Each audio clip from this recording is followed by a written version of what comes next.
প্রতীক জৈনের আবাসন অফিস ইডির তল্লাশি, ইডি তল্লাশিতে ছাপাতেই তেলে বেগুনে জ্বলে উঠলেন মমতা ব্যানার্জি। মুখ্যমন্ত্রীর দাবি, এভাবে কারোর পার্টি অফিসে তল্লাশি চলা যায় না।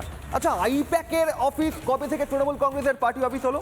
দুর্নীতির বিরুদ্ধে তদন্তে যখন ইডি, তখন ফোসকা পড়ছে তৃণমূলের মমতা ব্যানার্জির। দেখুন।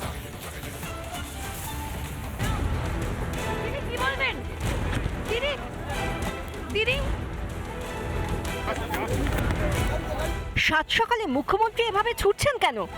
বাপরে বাপ, বৃহস্পতিবার দিনভর কি ছোটাছুটি মমতা বন্দ্যোপাধ্যায়ের। আইপ্যাকের কর্ণধার প্রতীক জৈনের দুয়ারে ইডি যেতেই ঘুম উড়ে যায় মমতার। কখনো ছুটে যান লাউডন স্ট্রিটের প্রতীকের বাড়ি, কখনো আবার সেক্টর 5-এ। শুধু তাই নয়, ইডির বিরুদ্ধে নির্বাচনী রণকৌশল হাতিয়ে নেওয়ার অভিযোগ করে বসেন মমতা। আমি মনে করি এটা ক্রাইম, একটা পার্টি অফিসের, এটা প্রাইভেট অর্গানাইজেশন নয়, এবং সেই অথরাইজ টিমের কাছ থেকে সব কাগজ ছিনিয়ে নেওয়া, সব লুট করা, আবার নতুন করে তৈরি করতে গেলে ইলেকশন তো পেরিয়ে যাবে। If I raid their party, their IT office, will it be all right? হায় রে মরণ, আইপ্যাকের অফিস তৃণমূলের পার্টি অফিস নাকি? কবে থেকে? ওটা তো একটা কর্পোরেট সংস্থা। মমতাকে পাল্টা কটাক্ষ করেছে বিজেপি। পার্টি অফিস নেই, আইপ্যাক একটা কর্পোরেট সংস্থা, তাদের বিরুদ্ধে অভিযোগ আছে, তদন্ত করবে, তারা দেখিয়ে দেবে।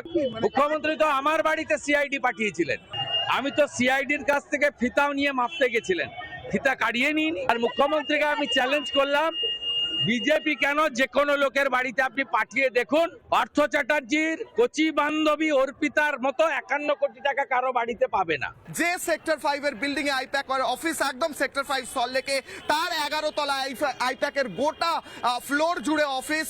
প্রতিটা ক্ষেত্রে এইটাই প্রশ্ন উঠে এলো, মুখ্যমন্ত্রী কেন আইপ্যাকের মতো একটা কর্পোরেট সংস্থার হয়ে এইভাবে ঝাঁপিয়ে পড়লেন?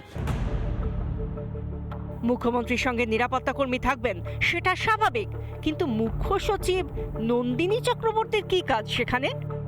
পার্টি অফিস বাঁচাতে গিয়ে আপনি মুখ্যমন্ত্রীর সাথে চিফ সেক্রেটারি যাবে?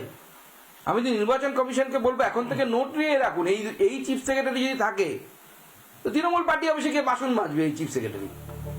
সারদার সময় মানুষ লাল ডায়েরি রহস্য শুনেছিল, আর কয়লা পাচারের তদন্তে সবুজ ফাইল রহস্য। কি লুকিয়ে আছে সবুজ ফাইলে? কাকে বাঁচাতে এত বেপরোয়া মমতা বন্দ্যোপাধ্যায়? রিপাবলিক বাংলা। নানা ধরনের কন্টেন্ট দেখার জন্য লাইক করুন, শেয়ার করুন আমাদের ফেসবুক পেজ, সাবস্ক্রাইব করুন আমাদের ইউটিউব চ্যানেল। পাশাপাশি অন্যান্য ব্রেকিং নিউজের জন্য অবশ্যই চোখ রাখুন রিপাবলিক বাংলায়।